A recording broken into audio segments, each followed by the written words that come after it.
You're listening to KLRN Radio. Liberty and resistance will reign. All writers are prone to becoming so attached to our characters and stories that we struggle to see why a passage may not be working. It takes another set of eyes to help us nurture our writing to full maturity. At Black Wolf Editorial Services, we strive to enable writers to develop and grow, shaping stories into masterpieces that can stand the test of time. Editing services are provided for all genres and all age categories. Services range from critiques of the short story through to line edits of the full-length novel and copy editing for those preparing for publication. We also offer assistance on generating a writer's bio for your websites, as well as help with those book blurbs and promotional material. We won't abandon you to the masses. We want to celebrate with you in your successes. Black Wolf Editorial Services, nurturing your writing into maturity. For a full list of services and prices, visit us at blackwolfeditorial.com. Individuals and businesses with tax problems, listen carefully. Do you feel like you're losing control over your finances? If you owe over $10,000 in back taxes or have unfiled tax returns, we can help you take back control. The IRS is the largest and most aggressive collection agency in the world, and they can seize your bank account, garnish your paycheck, close your business, and file criminal charges. Take control of your tax problems now by calling the experts at Tax Mediation Services and take advantage of the Fresh Start program and new laws that may allow us to negotiate a settlement for the lowest amount possible. Our team of tax attorneys and enrolled agents can stop collections and get you protected so you can take control of your financial future. Tax Mediation Services is accredited by the Better Business Bureau. Call now for a free case review and a price protection guaranteed quote. Call Tax Mediation Services now at 800-610-9050. That's 800-610-9050. 800-610-9050. KLRN Radio has advertising rates available. We have rates to fit almost any budget. Contact us at advertising@klrnradio.com.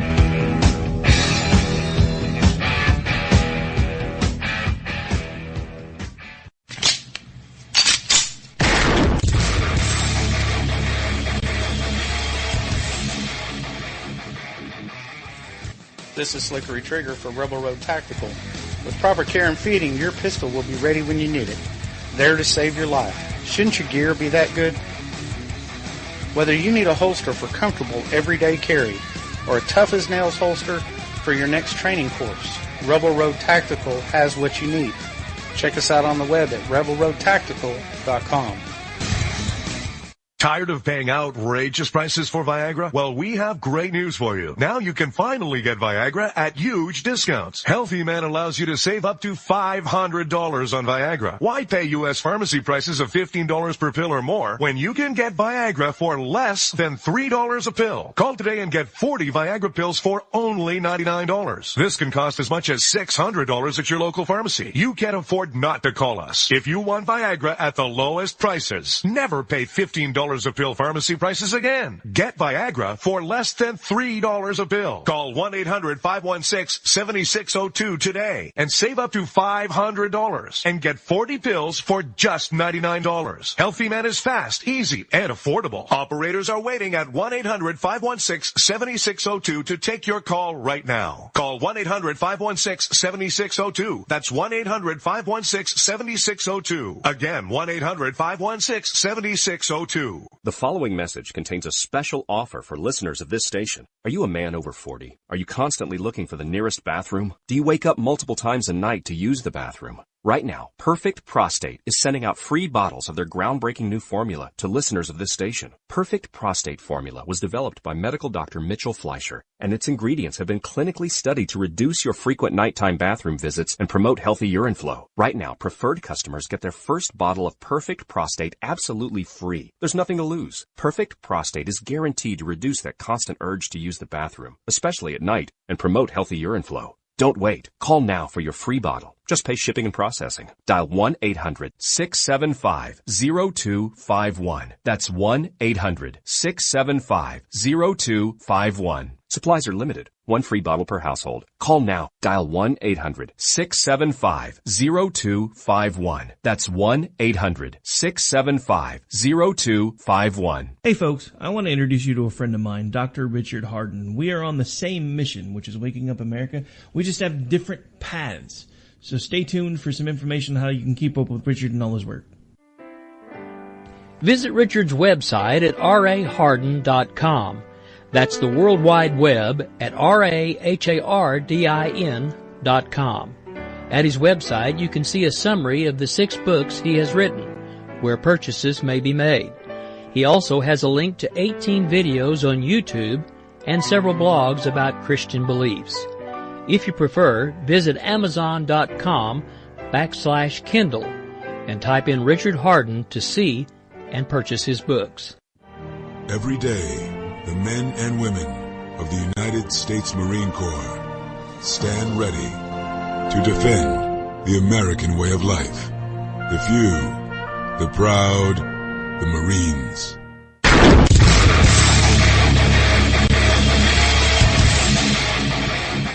This is Slickery Trigger for Rebel Road Tactical. With proper care and feeding, your pistol will be ready when you need it. There to save your life. Shouldn't your gear be that good? Whether you need a holster for comfortable everyday carry or a tough-as-nails holster for your next training course, Rebel Road Tactical has what you need.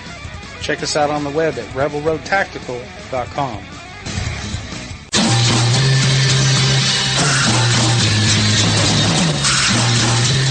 From the East Coast to the West Coast and around the world on the Internet, we're coming to you live from the CCRS studios. WNJC 1360. This is the Conservative Commandos radio show with your host, Rick Trader. The Conservative Commandos radio show, where the newsmakers go to be heard.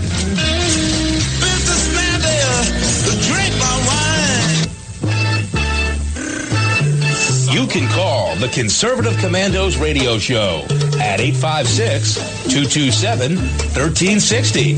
Your opinion counts at 856-227-1360. This is Congressman Alan West, and you're listening to the Conservative Commando radio show. Welcome, everybody. Welcome to Conservative Commandos radio show. I'm Anna Little, co-hosting today with the one and only Sharon Engel, and of course we are coming to you live from Conservative Commandos Radio Network Studios, WNJC 1360, our flagship station in Philadelphia, and around the world on the Internet with American Patriots Broadcasting, TalkStream Live, SHR Media, K98 Talk, iHeartRadio, and AM/FM 24/7. Those are all .coms. And of course, if you would like to hear a rebroadcast, you can check out our websites, CCRS Network and CCRShow.com. At noon, you can log on to RoarRadio.net, and at 11 p.m., HighPlainsDailyNews.com. And as producer Rick Trader says, we are everywhere. You can also listen to Conservative Commandos by telephone at 832-999-1199. As I said, I'm Anna Little, and I would like to introduce to you listeners Sharon Engel. Welcome to Conservative Commandos. Thank you so much, Anna. It's always so much fun to be here with you on Fabulous Friday. And this is an interesting Friday, the last Friday of 2016. We are going to really jump into 2017 on Monday. And we've got about 20 days left before we have a new presidency. And things are wild out there, Anna. It's just wild watching what Obama is doing in the last few days, and that's really what it is, the last few days of his presidency. I have never in my life ever seen such a disrespect for we the people before. We the people spoke just November the 8th, not very long ago. And this president, on his way out the door, is disregarding the voice of we the people yet again and doing the most extreme stuff. I wonder in my mind whether or not this man is trying to cause a world war on the way out the door. What are your thoughts, Sharon? I think, I'm no psychologist, but I've heard many people over the last 8 years expound upon his narcissism. And I think when you deal with that kind of a personality, they really aren't thinking about anything but themselves and their legacy and what they can do and how it will affect them. So it's all about Barack Obama. He really doesn't, I don't think he ever really thought about we the people. I don't think he ever really thought about what it means to be an American and part of the American culture. I don't think he ever really thought about the influence that America has on the rest of the world and how everything we do in this country really does have an outgoing impact on everything in the world, and how that is a really tenuous, if not tremulous, position to be in as the most powerful man in the world. I don't think that he ever thought of any of those things except, I'm the most powerful man in the world, look at me. I think that's exactly what we're looking at here, and he's got 20 more days left to be the most powerful man in the world, and he's going to do it, by golly. And we're just going to watch him strut his stuff, and that's really what I see, is this man is strutting his stuff.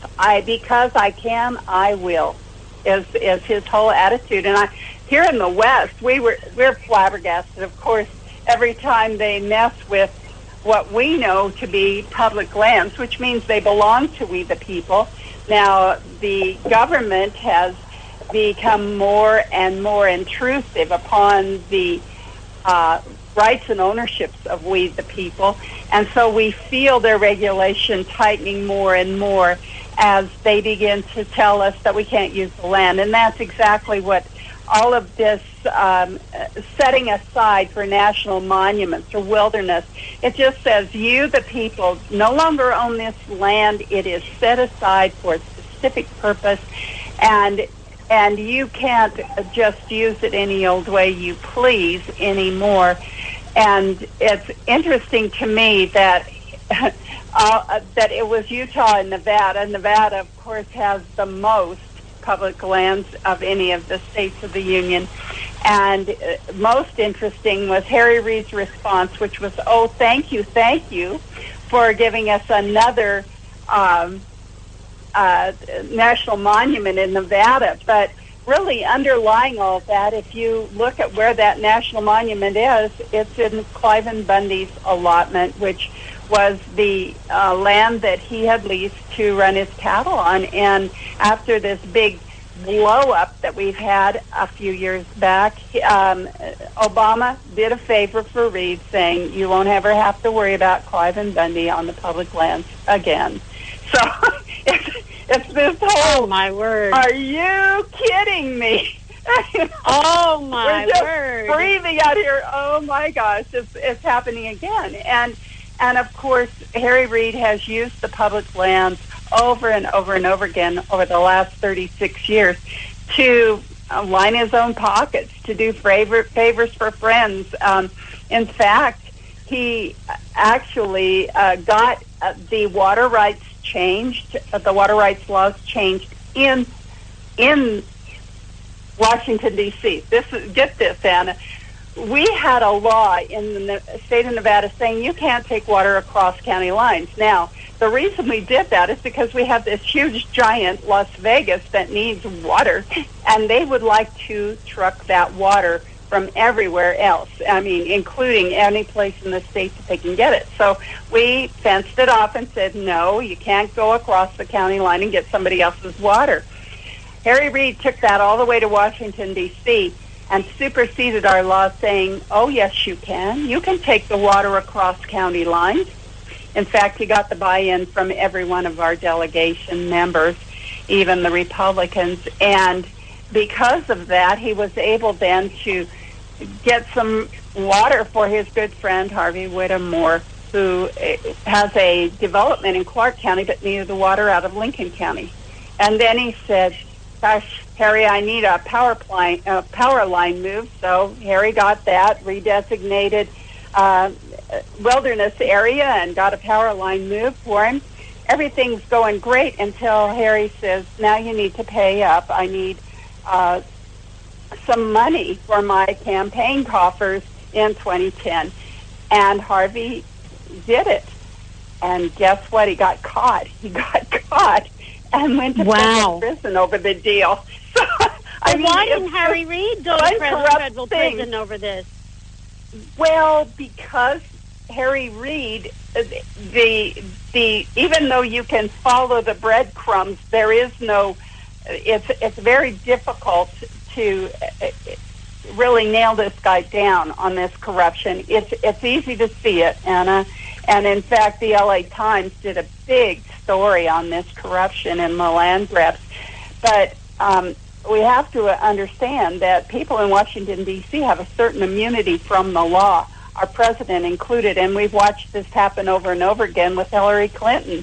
And Harry Reid, we know that it was orders from his office that coerced voters in 2010, but we could never even get our day in court over that. They would never even give us standing to bring our lawsuits, which we had it all prepared, but the Attorney General at the time, for political reasons, wouldn't even bring it into court. So when we start to go against these folks in court, it's really a difficult uphill climb. And I think we all have to just understand that there's a certain amount of immunity, and I'm not sure what we do about that except making sure that we elect people with integrity, that, regardless of their immunity, they're going to do the right thing.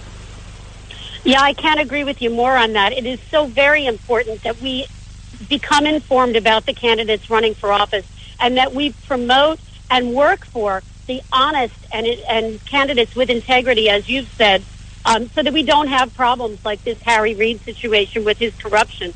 But with that, I think we'd better take us to a break, and I will do that for us. Listeners, we are coming to you live from the Conservative Commandos Radio Network studios, WNJC 1360, our flagship station in Philadelphia, and around the world on the Internet with American Patriots Broadcasting, TalkStream Live, SHR Media, K98 Talk, iHeartRadio, and AM/FM 24/7. Those are all .coms. I'm Anna Little, co-hosting today with the one and only Sharon Engel. We'll be right back with you after this break. They say I'm crazy, I really don't care. That's my prerogative. They say I'm nasty, but I...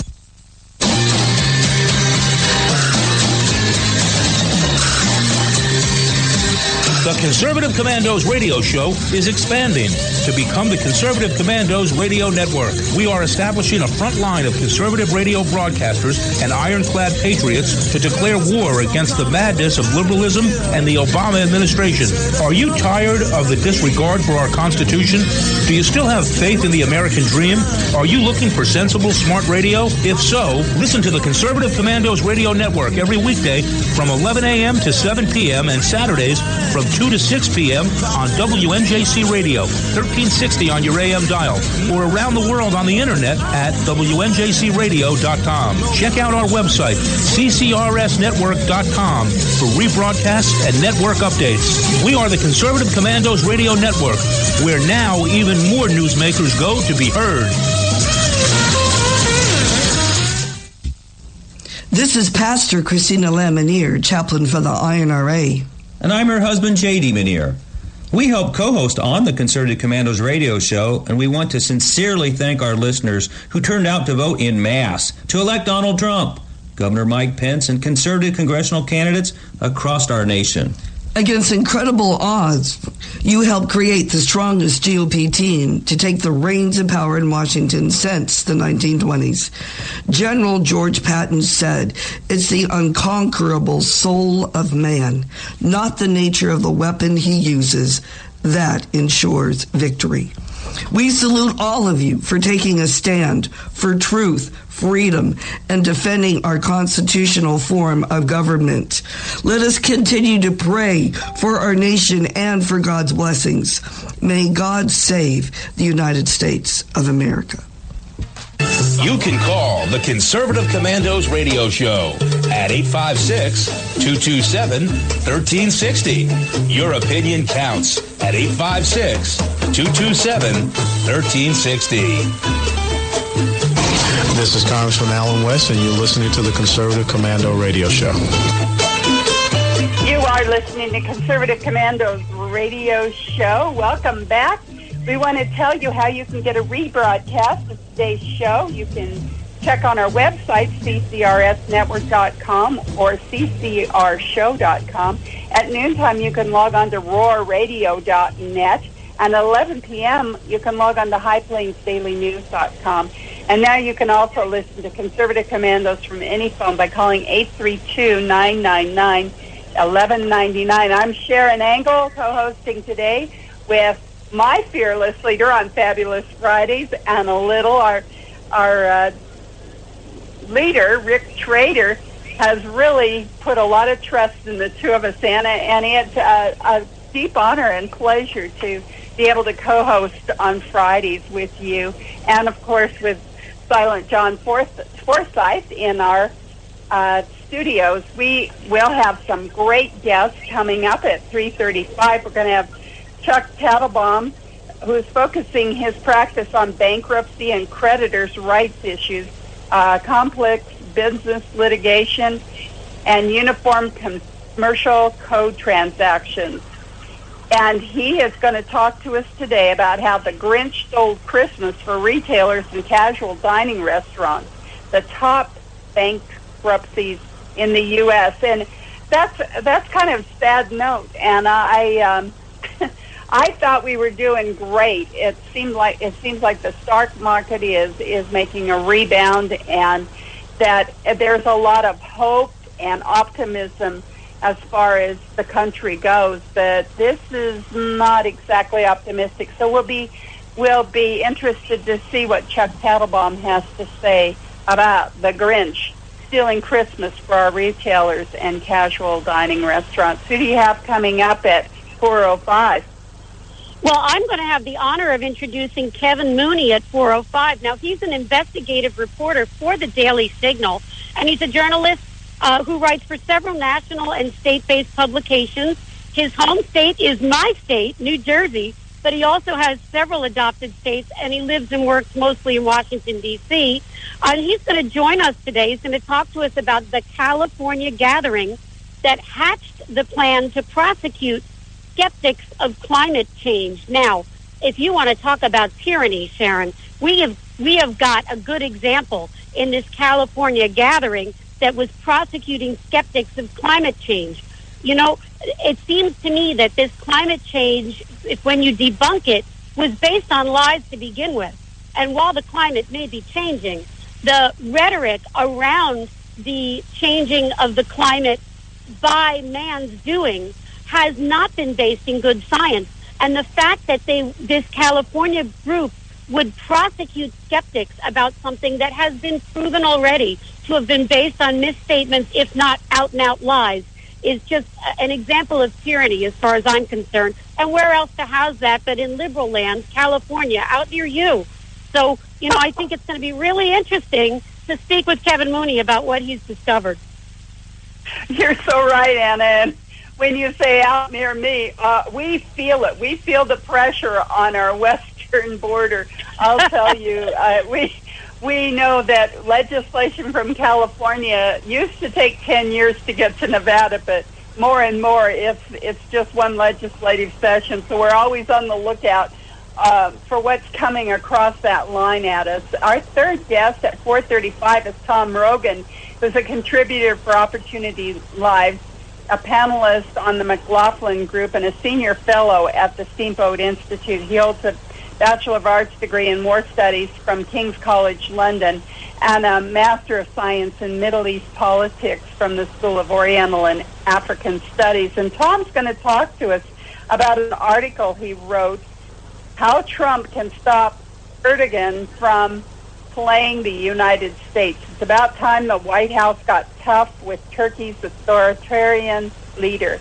I didn't know that Turkey's president's name was Recep Tayyip Erdogan, and I hope I'm I'm pronouncing that correctly. But anyway, that's what we're going to be talking about, is this tyrant and how Obama has kind of opened the door for him, shown him our weaknesses, and now Trump's going to have to stop this fellow from playing those Obama cards on us coming into this next presidency. So we've got a good lineup here, Anna, and I'm excited to hear what Obama's done that certainly affects you there in the East. I told you about our Western drama. Talk about some of the things that you've seen Obama doing in these last death grips of his presidency.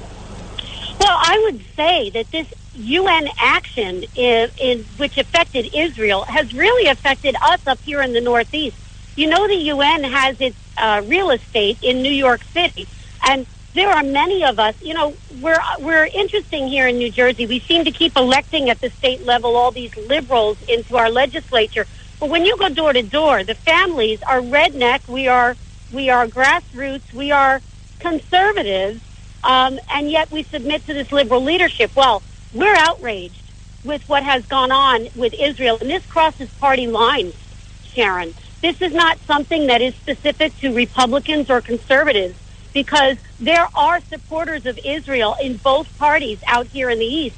And I've got to tell you, there's more support for withdrawing funding and kicking the UN out of this country than I've ever seen before. And I think what we should be doing to try to support Donald Trump as he takes the oath of office later next month, we ought to be getting some pressure on the members of the Senate and the members of the House of Representatives to get them to go on record as to where they are with regard to this issue. And we the people, we know we can do that if we decide we're going to. So I think we should do that to give our president-elect, as he takes the oath of office next month, the proper support to do what he decides to do relative to this action against Israel. And I just want to remind everyone that Israel is the only democracy in the region, and that ISIS comes right up to its borders, and that this action by the UN was really, as Benjamin Netanyahu would say, it was really instigated by the United States because we have always rejected it. And the fact that the timing of the vote was after the election and the United States chose not to reject it, it has now become a force of law. But the UN is a toothless tiger if she can't operate, and she operates with U.S. dollars. And those will be in the control of conservatives and Republicans for all three branches of government come January 20th. So I think this is an important issue for the East Coast, but also for the entire world. And I think we need to stand up for Israel, especially at this time when we've got ISIS out of control, and ISIS is being protected by these Arab groups that are they're anti-Israeli and they're anti-American. Well, you're so right, Anna, and it's a good place to start on the national debt. We're always hearing, oh, we don't know where to cut. We just don't know what we should cut. How can we save money? Well, you've just outlined it. Let's just defund the UN. That's a good place to start, and it really is in our best national interest. I was interested to see a little too late for Obama that he's now willing to kick out some of the embassy workers the Russians have here because they tinkered with our election. And I thought, you know, we've always known that these embassies were just a hotbed for international intrigue. And so we really have housed within our borders an entity that really doesn't have our best interests at heart and allows people to come into our country who undermine the very footings of our democracy. So, you know, you're exactly right. This is just the last straw, and perhaps it is with Thanksgiving that we should say thank you, President Obama, for raising the awareness of this issue to such a height that we may be able now to get rid of an agency that has never lived up to its potential and has actually become a thorn in our side so many ways. And this one just tops it all off, the way that they've treated Israel. And as you said, there are so many of us in this country that understand the importance of our support for Israel, and not just a lip service, but true support. We need to be their best and greatest ally in this world. And with that, we've got to go to another break because time flies. So I'll take us to that break. You are listening to Conservative Commandos Radio Network Studios, and we are coming to you live from that flagship station of ours in Philadelphia, WNJC 1360, and around the world on the internet with American Patriots Broadcasting, TalkStream Live, SHR Media, K98 Talk, iHeartRadio, and AM/FM 24/7. And a little thing with Sharon Engel.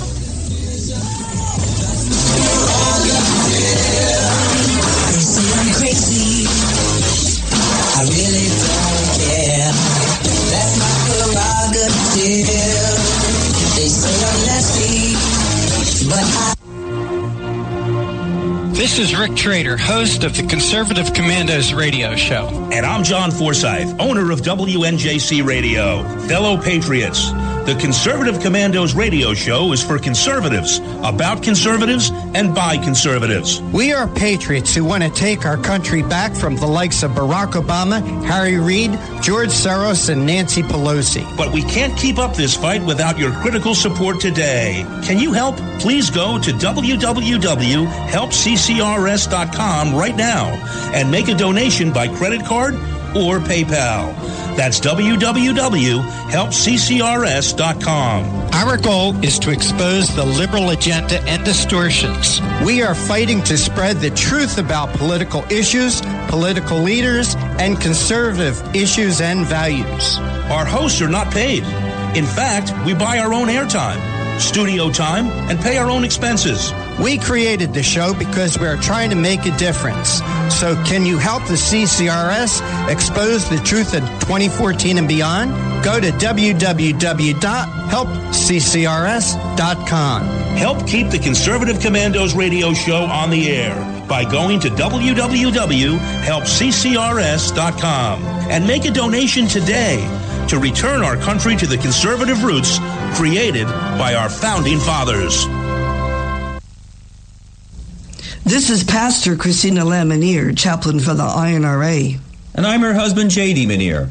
We help co-host on the Conservative Commandos radio show, and we want to sincerely thank our listeners who turned out to vote in mass to elect Donald Trump, Governor Mike Pence, and conservative congressional candidates across our nation. Against incredible odds, you helped create the strongest GOP team to take the reins of power in Washington since the 1920s. General George Patton said, "It's the unconquerable soul of man, not the nature of the weapon he uses, that ensures victory." We salute all of you for taking a stand for truth, freedom, and defending our constitutional form of government. Let us continue to pray for our nation and for God's blessings. May God save the United States of America. What does it take to be the leader in production systems technology? To be the one company that solves production problems at any plant, for any product, and with any technology? It takes a 30-year record of success. It takes total mastery of complex technologies with a history of delivering success every time, without fail. Only one company can claim that high ground in manufacturing line optimization, data automation, and systems integration, and that's Philadelphia Control Systems. In factories worldwide, Philadelphia Control Systems programs, software, and engineering solutions deliver optimal performance and output flow with a record that can't be matched. Any plant, any product, any technology. Philadelphia Control Systems, the leader in production automation since 1982. 800-335-9811. PCS4automation.com. That's PCS, the number 4, automation.com. The Conservative Commandos radio show is expanding to become the Conservative Commandos radio network. we're establishing a front line of conservative radio broadcasters and ironclad patriots to declare war against the madness of liberalism and the Obama administration. Are you tired, as I am, about the disregard for our Constitution? Do you still have faith in the American dream? Are you looking for sensible, smart radio? If so, listen to the Conservative Commandos Radio Network every weekday from 11 a.m. to 5 p.m. on WNJC Radio 1360 a.m. or around the world on the internet at WNJCradio.com. Check out our websites, ConservativeCommandosRadioNetwork.com and CCRN.com for rebroadcasts and network updates. We are the Conservative Commandos Radio Network, where even more newsmakers go to be heard.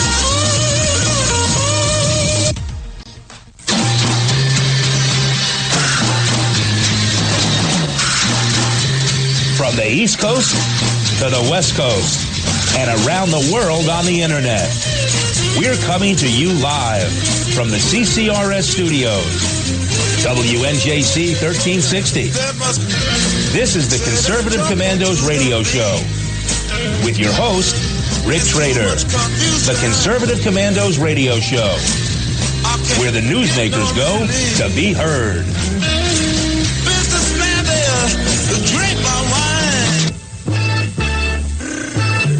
You can call the Conservative Commandos Radio Show at 856-227-1360. Your opinion counts at 856-227-1360. This is Congressman Alan West, and you're listening to the Conservative Commando Radio Show.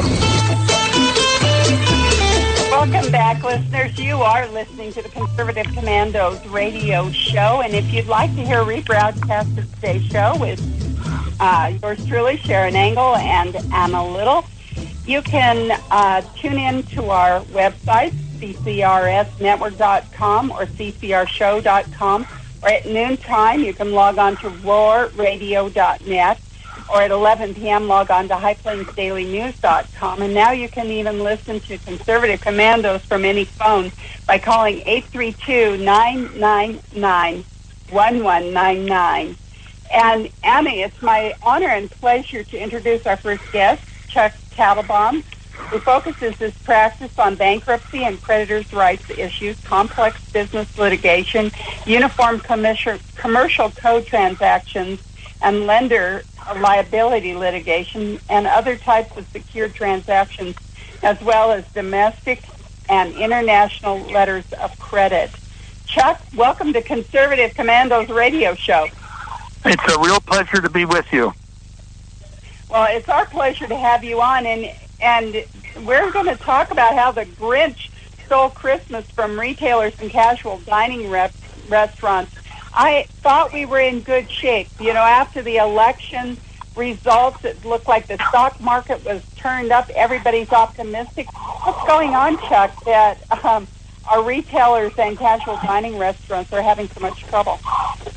Well, I think one thing is the stock market isn't necessarily a measure of what's happening in the consumer end. What has really happened, and it's not really the function of the economy so much, is that there's just been a way overbuilding of strip malls and shopping malls, and they use the philosophy from the Field of Dreams that if you build it, they'll come. And so we have way more malls and brick-and-mortar stores selling exactly the same thing in malls, and shopping habits have changed. People don't want to go to the mall and stroll through and see 5 athletic shoe stores. They want to be entertained. So the malls that are really doing well, and the retailers there, are the ones where they have ice skating rinks and upscale dining and concerts. And the older malls, especially where the neighborhoods have changed, the stores are really falling down. And what we've had in the last quarter of 2016 with Sports Authority and Aeropostale, and just this week the Limited said they're going to file bankruptcy and close their stores. We're just seeing a real bad problem with retailing. Wow. Well, I was reading 2016 saw a surge in retail bankruptcy filings, most of which were blamed upon shifts of customer spending. And some of those that filed bankruptcy were and you name a bunch. Backwoods Retail named some of them. Yes, and one of the reasons is they just way overbuilt. They expected that the sales would continue. Clearly, the internet is hurting some of them with Amazon, but a lot of the brick and mortar stores have gone to their own websites and they're giving free shipping. So while it may hurt their brick and mortar stores, their overall sales aren't hurting. But the other thing is, I think you noticed before the Christmas, actually from Thanksgiving on, there was just huge discounting, huge price cutting in order to get the sales in the door. But then the margins were too low, and all of these retailers are not going to do well enough at the end of the year in order to catch up from the rest of the year. Well, you know, you said that the Limited, now we have a couple of those stores here in Reno, announced that it will be filing bankruptcy proceedings shortly after the new year. So, and possibly close and just liquidate all of its stores. That's huge, isn't it? I mean, this is a national chain, and they're just going to be out the door after the first of the year. Well, and we have a situation where, for instance, Old Navy in SEC filings has said they're exploring alternatives. And although yesterday it was announced that Eddie Lampert, who's the only stockholder of Sears, is borrowing another $100 million to put into Sears. Sears had a disastrous third quarter.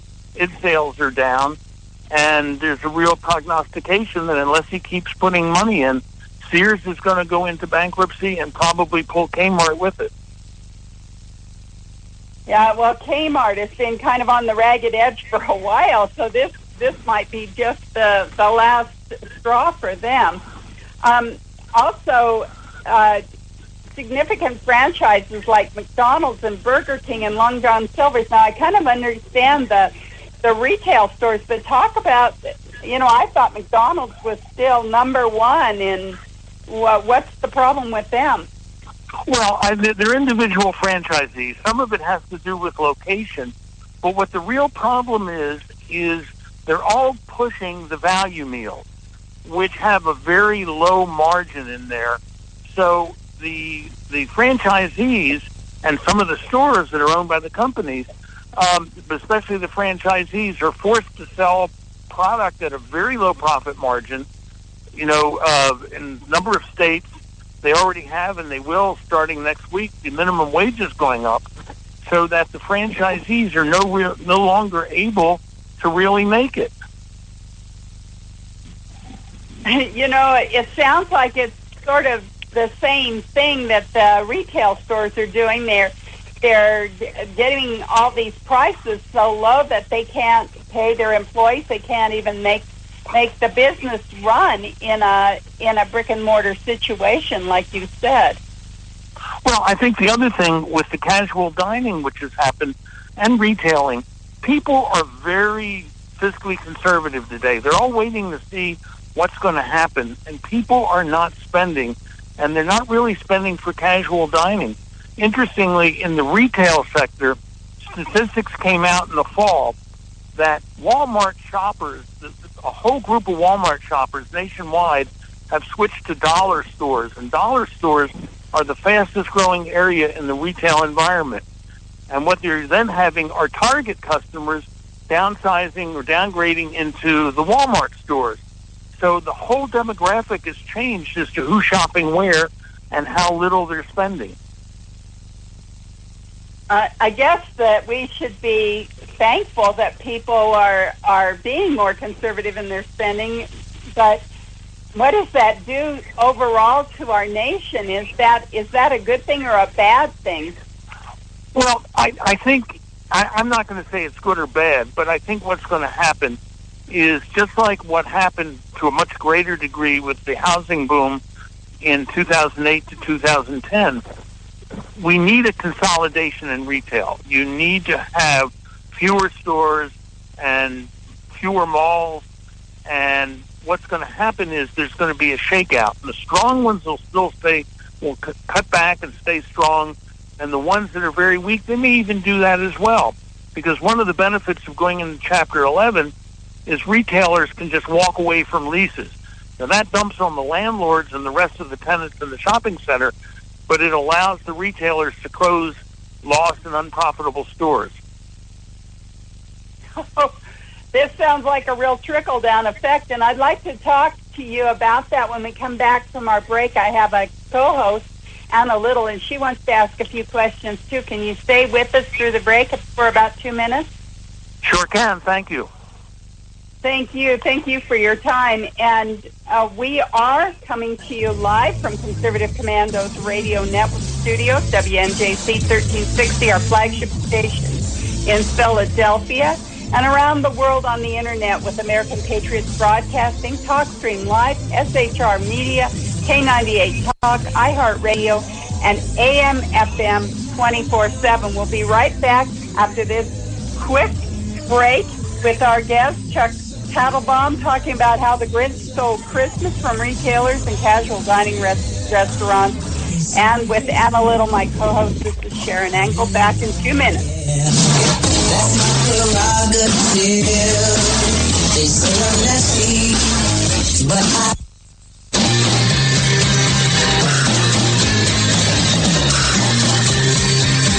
The Conservative Commandos radio show is expanding to become the Conservative Commandos radio network. We are establishing a front line of conservative radio broadcasters and ironclad patriots to declare war against the madness of liberalism and the Obama administration. Are you tired of the disregard for our Constitution? Do you still have faith in the American dream? Are you looking for sensible, smart radio? If so, listen to the Conservative Commandos radio network every weekday from 11 a.m. to 7 p.m. and Saturdays from 2 to 6 p.m. on WNJC Radio, 1360 on your AM dial, or around the world on the Internet at WNJCradio.com. Check out our website, CCRSnetwork.com, for rebroadcasts and network updates. We are the Conservative Commandos Radio Network, where now even more newsmakers go to be heard. This is Pastor Christina Lamanier, chaplain for the INRA. And I'm her husband, J.D. Manier.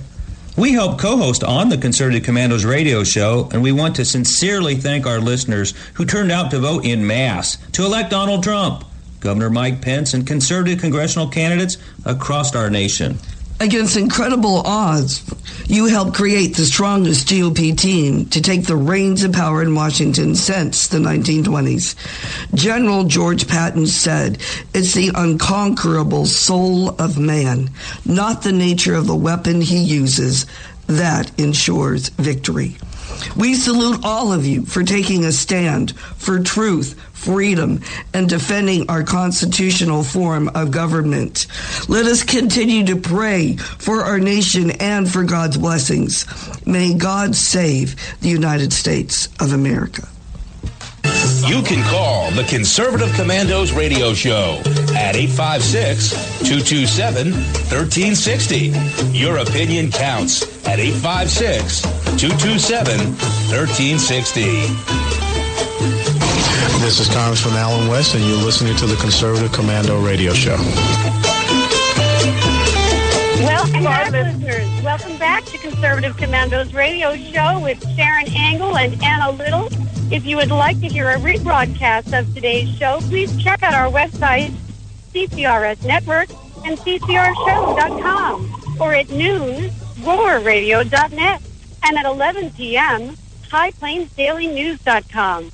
And now you can listen to the Conservative Commandos from any phone by calling 832-999-1199. We are speaking this segment with Chuck Tattlebaum.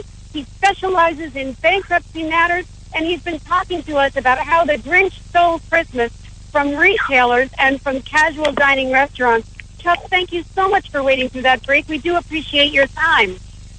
My real pleasure. Thank you. And, Chuck, I just want to make sure you realize that you're speaking with Anna Little, because Sharon and I kind of sound alike. And I've been listening to your segment just prior to the break where you were speaking with Sharon just about this issue. And I've got a couple of questions, one of which is, do you think maybe the Obama administration's policies with regard to raising the minimum wage, Obamacare requirements on employers, does any of that affect these retailers or perhaps these casual dining restaurants in such a way that they may be in the position that they're in today because of those policies? I don't think because the healthcare system is something separate, but from the retail and the casual dining, I certainly think, and it's been demonstrated, that raising the minimum wage is a factor, because what happens is the restaurateurs and the retailers can't raise the prices commensurate with the increase in the salaries. So unless they want to cut back on people, which doesn't help their sales, it is definitely having somewhat of a domino effect. Yeah, because, these retailers and casual dining restaurants, while they are affected by discretionary spending, and we know that we're still in a recession no matter how much this administration would like us to believe we're recovered. We know better than that. We're trying to make the money in the monthly. And these retailers and these casual dining restaurants, they are the part-time jobs and the minimum wage type jobs. So, I guess they would be the first to go. Am I right about that? Well, I think it is a significant factor, but what the real problem is going to be is, as these stores have closed and do close, you have people that become unemployed and who only know to work in the retail sector. And when the retail and the casual dining sector is shrinking, two things will happen. If there's not a minimum wage, the wages will go down, and also these people become unemployable because there's just no jobs. Yeah, and you mentioned the whole online purchasing, and I know that's a big, big deal now. Technology has evolved. Our way of life has changed. We all live on our smartphones anymore, and a lot of our shopping is done in the course of doing everything else in the rest of our lives. If we can get it by using that smartphone and that internet connection without having to interrupt the rest of our schedule in a day, we'll do it that way. And if Amazon or some other competitive company is willing to bring it to our doorstep, well, that's going to affect these retailers. And if we're not out walking from store to store, we're not topping into those casual dining restaurants either. Is there a way that these enterprises, these businesses, could adapt to the way we're living our lives and still maybe survive as a business? Or are they a thing of the past now? I think there are two things that have been demonstrated during the last year. One is where the malls have really refurbished themselves, and I said earlier, done things like putting in entertainment venues like ice skating rinks or dine-in movie theaters or have concerts. And the retailers are seeing a definite upswing of people who come to the malls because it becomes a destination, and they'd rather go there and get service. The other thing that we've seen is that with a lot of the big box retailers, the service level has dropped precipitously, and people don't want to go there. In the retailers where they have good service, people do want to stay, and they'll walk away from going to the internet sales. Okay, so what we're finding is that people do like to shop in stores, but when they're out for entertainment, and maybe that's the way they have to adapt if they want to stay with us. The private sector is where jobs are created, and I really, I'm saddened to see that we're having such a difficult time in that private sector right now. Do you have any words of wisdom for franchise owners that might be facing bankruptcy at this point, and what they might be able to do to save themselves from that, since it is your area of expertise? What they should do is consult not only a good attorney who knows bankruptcy, but a good financial advisor, and come up with a plan as to what do they need to do to return to profitability. Don't go think about closing or going into bankruptcy before doing a plan. But most successful reorganizations in Chapter 11, people forget that 7-Eleven and Circle K were both in bankruptcy at one time, and they came up with plans that worked. I see. So bankruptcy doesn't always mean that a business is kaput. It might be a way to reorganize and refocus the business so it can be successful. Is that what you're saying? That's right. Just look at GM and Chrysler from a few years ago. And they reorganized, they changed, they got rid of some pension stuff. Even the city of Detroit did it with a lot of aggravation. But yes, it can be a reorganization. You consolidate and cut your losses, and you stay in business, and more importantly, keep the jobs. Well, I like that a whole lot better. That gives me a silver lining to this story and perhaps a little bit of hope that maybe there is a way for these businesses to use the bankruptcy process or perhaps other tools at their disposal to make a go of it, to survive the changes they've had to weather and to stay alive as a business. Well, that's true. Unfortunately, a lot of business people who are great business people but don't understand what happens in this type of financial distress, they wait too long. And it's sort of like having a disease. You don't go to the doctor early enough, it can't be cured. Business people need to go early to figure out what to do. So what you're recommending then to these franchise owners and to any other business owner who's having a financial tough time is to get in touch with a knowledgeable attorney with an area of expertise in perhaps bankruptcy, reorganization, or other business tools that might exist so that they can perhaps weather the storm and keep themselves afloat. Is that right? Exactly right. Okay, and with that statement, would you please remind our listeners where they can get in touch with you and follow your work? Right. The website for the firm is www.tripp, T-R-I-P-P, Scott, SCOTT.com, all one word, and we have a updated blog on all the things you need to know, wanted to know about bankruptcy. Terrific. And on that blog, are they able to get some of this preliminary information that might give them an idea what kind of questions to ask when they come to see you or another professional that's closer to them? They can send an email, and we are happy to, as an accommodation, especially to your listeners, give some preliminary advice and suggestions.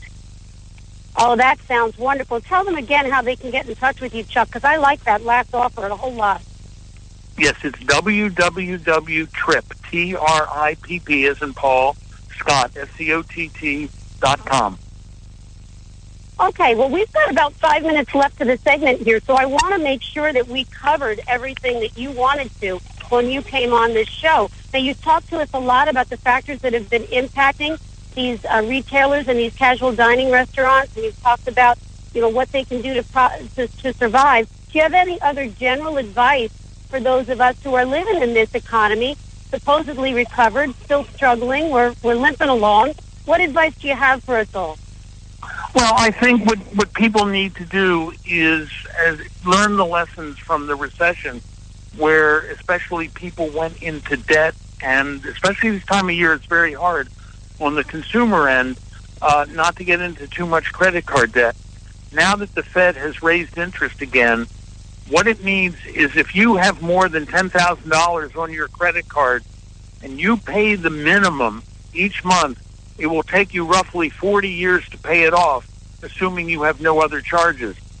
People don't realize that. They say, $20 a month, that isn't too bad.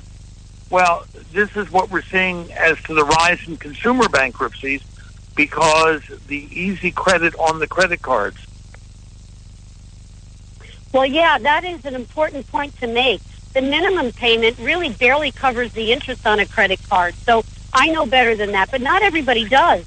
Sometimes they think if they can get by with those minimum payments, that that's a good thing and that they're deferring paying off the balance. But, the interest rate is so high that you're just about keeping up with that interest with minimum payments, and sometimes there's slightly less, depending upon how high that interest rate is. So it is important, if we're going to be using credit cards at all, that we do it in a healthy way. What advice can you give those of us who do use credit cards in our daily life? What should we be using as a plan or a rule of thumb for paying off that principal debt that we create when we use the card and we max it out? Well, of course, try not to build up a lot of debt.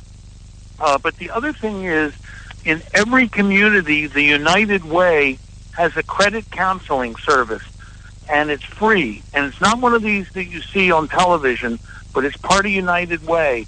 And if people see that they're floundering because of the credit card debt, they can contact United Way, go to credit counseling service, and they'll work with them free to help them readjust their credit card balances, negotiate with the lenders, and the lenders are very happy to work with them because they know it's part of United Way and working for everybody's benefit to get it resolved. Well, that's terrific advice. I've got to say, Chuck, you've been a very timely guest. We're here at the end of the year. People are thinking about the fact that they've got to pay taxes in April. The year is ending. and they're looking at their spending. So I think this has been very timely, and you've got very sage advice. Remind our listeners once again how to get in touch with you. Yes, it's the website www.tripp, T-R-I-P-P, Scott, all one word, .com. Terrific. Chuck Tatelbaum, thank you so much for spending time with us today on Conservative Commando's radio show. You've really got a terrific expertise, and I'm hoping that our listeners will benefit from the advice you've given here on the show, and that they'll get in touch with you so that they can ask specific questions about what's going on in their daily life, either as business owners or just consumers. Thank you so much. Come back and see us. You're welcome, and Happy New Year to everyone. Oh, and to you too. Happy New Year 2017. And with that, listeners, I'm going to take us to a quick break. We were coming to you live from the Conservative Commandos Radio Network studios, WNJC 1360 in Philadelphia, and around the world on the internet with American Patriots Broadcasting, TalkStream Live, SHR Media, K98 Talk, iHeartRadio, and AM/FM 24/7. Those are all .com. I'm Anna Little, co-hosting today with Sharon Engel. We'll be right back with you after this break.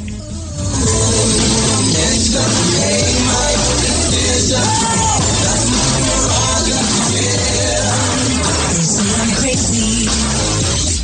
I really don't care. That's my prerogative. They say I'm nasty, but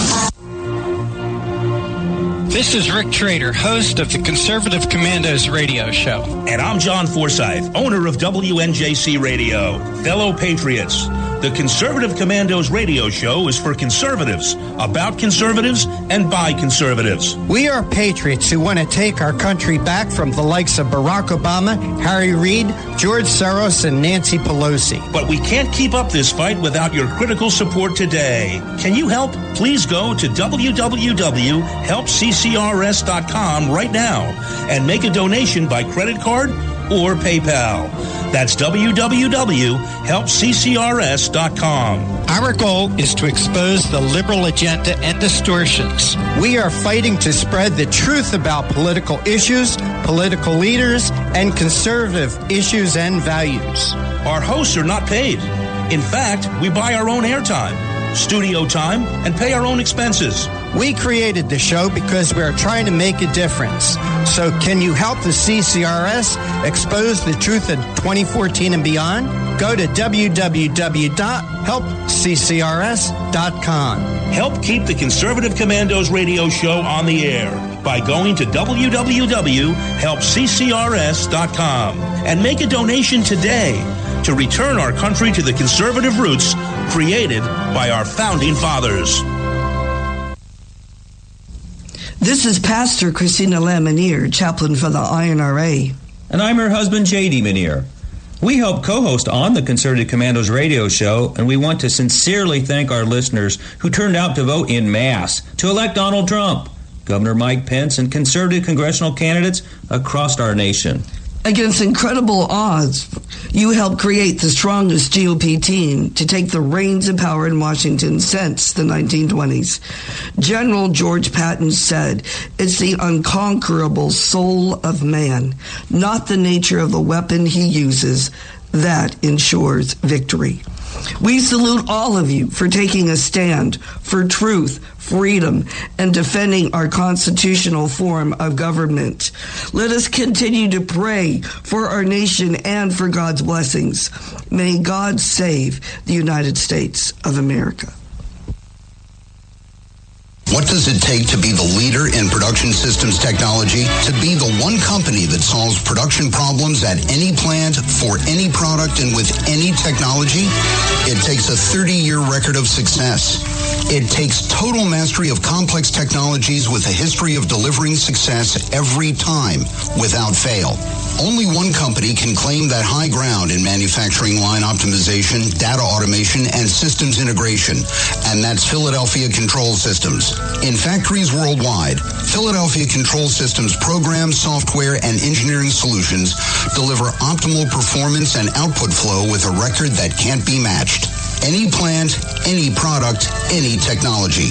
Philadelphia Control Systems, the leader in production automation since 1982. 800-335-9811. PCS4automation.com. That's PCS, the number 4, automation.com. The Conservative Commandos radio show is expanding to become the Conservative Commandos Radio Network.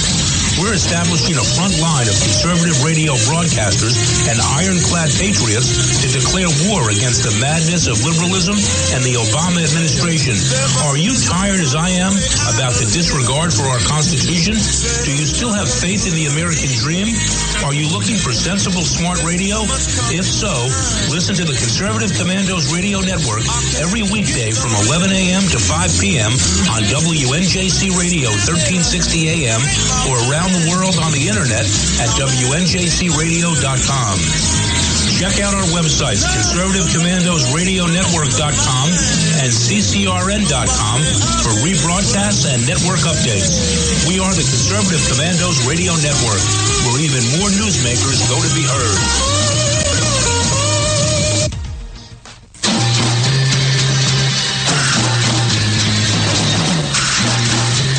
From the East Coast to the West Coast and around the world on the internet. We're coming to you live from the CCRS studios. WNJC 1360. This is the Conservative Commandos radio show with your host, Rick Trader. The Conservative Commandos radio show, where the newsmakers go to be heard.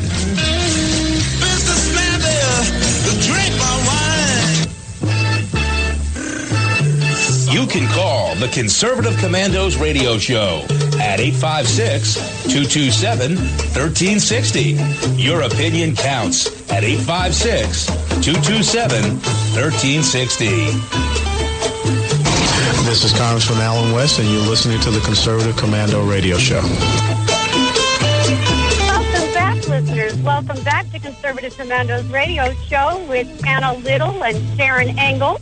If you would like to hear a rebroadcast of today's show, please check out our website, CCRS Network, and CCRShow.com, or at noon, RoarRadio.net, or at 11 p.m., HighPlainsDailyNews.com. And now you can listen to the Conservative Commandos from any phone by calling 832-999-1199. I'm Anna Little, co-hosting today with the one and only Sharon Engel, and we are ready with our next guest, Kevin Mooney. Kevin Mooney is an investigative reporter for the Daily Signal. He's a journalist who writes for several national and state-based publications. His home state is my home state, New Jersey, but he has several adopted states and lives and works mostly in Washington, D.C. And he's joining us today to talk about a very important topic, the California gathering that hatched the plan to prosecute skeptics of climate change. Kevin, welcome back to Conservative Commandos radio show. Oh, thanks so much for having me, and Happy New Year.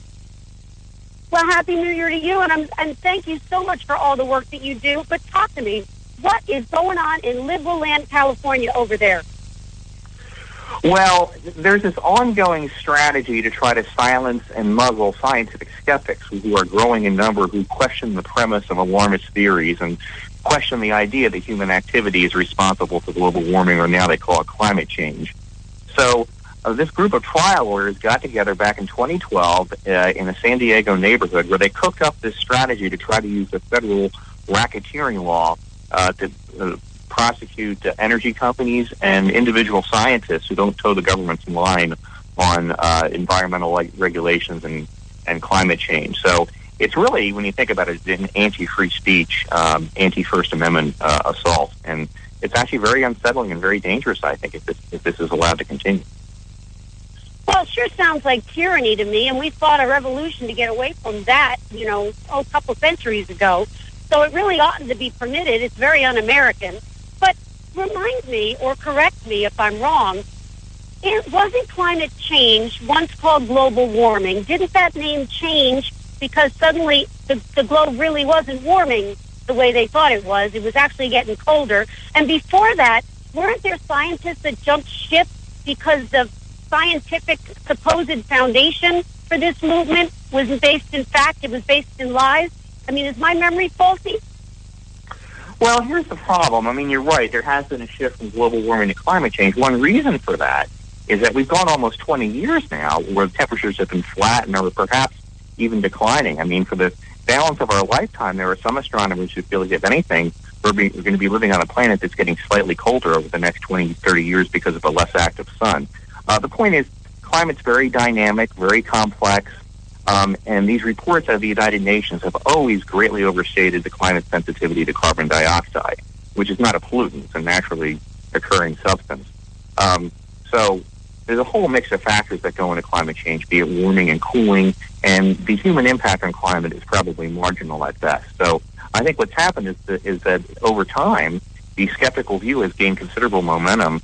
You now have hundreds of scientists from across the globe who now point to natural influences as opposed to human activity as the primary driver of climate change.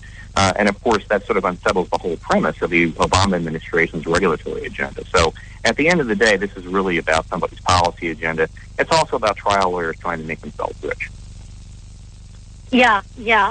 Well, you know, I think we're not necessarily against the study of cyclical changes in the climate or other stimulus which may contribute to changes in the climate. I think what the Obama administration has been trying to do is use climate change to, shall we say, socially engineer or perhaps regulate or overregulate or dictate to the economics of energy sources. And so therefore, climate change has been a useful tool, and apparently it's just not working out. Is that true?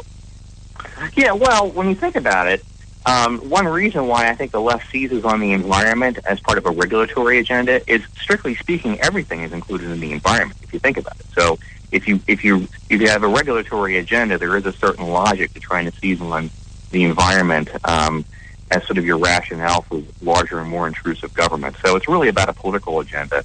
And I think that part of what happened, I think, during the Obama administration is that scientific skeptics began to develop a bigger microphone, beginning to find expression.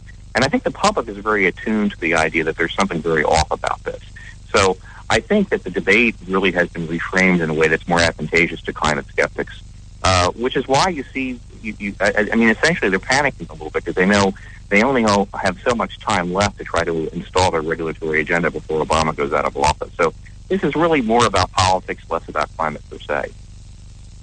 Yeah, I can see that. I truly can. And you mentioned the environment, and I've got to say, I am one of the most hardest right-wing conservatives, and yet I live in a Jersey Shore town, and I care very deeply about the environment. And you know, I'm neighbors to a bunch of redneck fishermen who would consider themselves conservatives, and yet they care very deeply about the environment because they make their livelihood from a healthy environment with loads of fish and other life forms supporting a very healthy ecosystem. So I think it is a misstatement based in politics that perhaps it's a leftist, the environment belongs to the left. I don't believe it does. I think what belongs to the left is big government and dictating what we do about the environment and manipulation of facts and manipulation of the climate change environmental movement as a tool. Do you want to speak to that in any way? Well, sure. No, I think you put your finger on something very important. You have to ask yourself, given all the money that has been invested in attacking carbon dioxide per se, what is the opportunity cost of all the time and effort that's been wasted on the fiction that really is man-made global warming versus doing something in the way of ecological improvements? I mean, as you say, the environment, as it's defined in the dictionary, is something that we all care about very deeply, and everybody wants to have clean water, clean air. But I think that the global warming alarmism has crowded out legitimate environmental initiatives, and hopefully we're moving back into a cycle where we can have a reasonable balance between hard, sound science and public policy solutions that strike a balance between necessary industrial activity and a clean environment. Yeah, you know, I think it's important to note that because, as I said, I think there are misstatements among the liberal left on this topic. They seem to portray themselves as if they own it. Their ally is obviously the mainstream media. I know we're moving away from mainstream media, creating our own mainstream with social media. But, the idea is still out there that the left is for the environment, the right is for energy. Let's talk about energy a little bit. The environmentalists and climate change, man-made climate change proponents would have us believe that fossil fuels are an enemy to the environment, and yet the fossil fuel energy producers have said that they've made changes in the way that they produce their fossil fuel energies, and that the impact on the environment is much less. Is there any truth to that in any of the information that you've come in contact with? Oh, sure. I mean, technology is improving all the time. And I'm all for experimenting with so-called renewable energy. I mean, if somebody wants to give solar power a go or wind energy a go, I mean, that's fine to do it on their own dime. But the problem is they're very unreliable, very intermittent, and they just don't work very well standing alone. Our economy runs very well on fossil fuels. And I'll also say this, I think one of the most encouraging developments in the U.S. over the past 10, 15 years has been the natural gas revolution. So, I mean, if you care about clean energy with reduced emissions, you should love natural gas. And yet the left is constantly trying to put the kibosh on any kind of natural gas development. But it says to me they just have sort of had the default position of being against fossil fuels, which to me is not rational or reasonable. We need a mixed portfolio of energy. I don't think we should be reflexively hostile to nuclear energy in some areas. So I think it's fine to sort of develop alternative energy sources, but this means a lot of people's livelihood and living standards. If you care about average people, fossil fuels have been one of the greatest anti-poverty initiatives of the generation. Fossil fuels raise living standards and lift people out of poverty. So they're not the enemy of humanity. Nobody says that you should drill any old which way. I mean, there has to be a procedure and a process. But I think that there's been this sort of reflexive mindset on the left to shut down all fossil fuels, which I don't think is healthy or reasonable.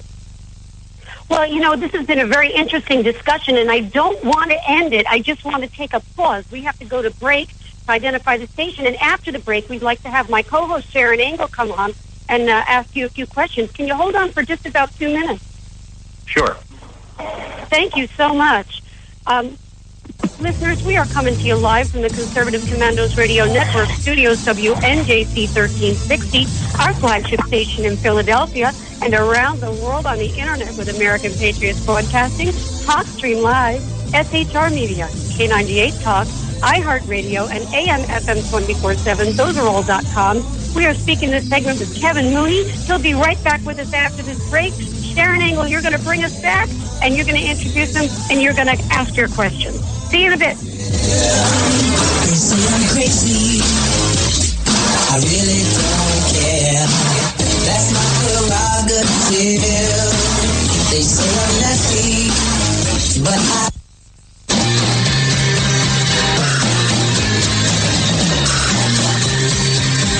The Conservative Commandos radio show is expanding to become the Conservative Commandos Radio Network. We are establishing a front line of conservative radio broadcasters and ironclad patriots to declare war against the madness of liberalism and the Obama administration. Are you tired of the disregard for our Constitution? Do you still have faith in the American dream? Are you looking for sensible, smart radio? If so, listen to the Conservative Commandos Radio Network every weekday from 11 a.m. to 7 p.m. and Saturdays from 2 to 6 p.m. on WNJC Radio, 1360 on your AM dial, or around the world on the internet at WNJCradio.com. Check out our website, CCRSnetwork.com, for rebroadcasts and network updates. We are the Conservative Commandos Radio Network, where now even more newsmakers go to be heard. This is Pastor Christina Lamanier, chaplain for the INRA. And I'm her husband, J.D. Manier. We help co-host on the Conservative Commandos radio show, and we want to sincerely thank our listeners who turned out to vote in mass to elect Donald Trump, Governor Mike Pence, and conservative congressional candidates across our nation. Against incredible odds, you helped create the strongest GOP team to take the reins of power in Washington since the 1920s. General George Patton said, "It's the unconquerable soul of man, not the nature of the weapon he uses, that ensures victory." We salute all of you for taking a stand for truth, freedom, and defending our constitutional form of government. Let us continue to pray for our nation and for God's blessings. May God save the United States of America. You can call the Conservative Commandos radio show at 856-227-1360. Your opinion counts at 856-227-1360. This is Congressman Alan West, and you're listening to the Conservative Commando radio show. Welcome back, listeners, to Conservative Commando's radio show. You are listening to Sharon Angle, Anna Little, and our special guest today, Kevin Mooney from the Daily Signal, talking about climate change. And if you would like to hear a rebroadcast of today's show, please check out our website, ccrsnetwork.com and ccrshow.com. Or at noon, you can log on to roarradio.net. At 11 p.m., log on to highplainsdailynews.com. Now you can listen to Conservative Commandos from any phone by calling 832-999-1199. Kevin Mooney, I have been so interested in hearing what you had to say with my co-host, Anna Little. Here, I got you both together there. Anna Little during the first segment.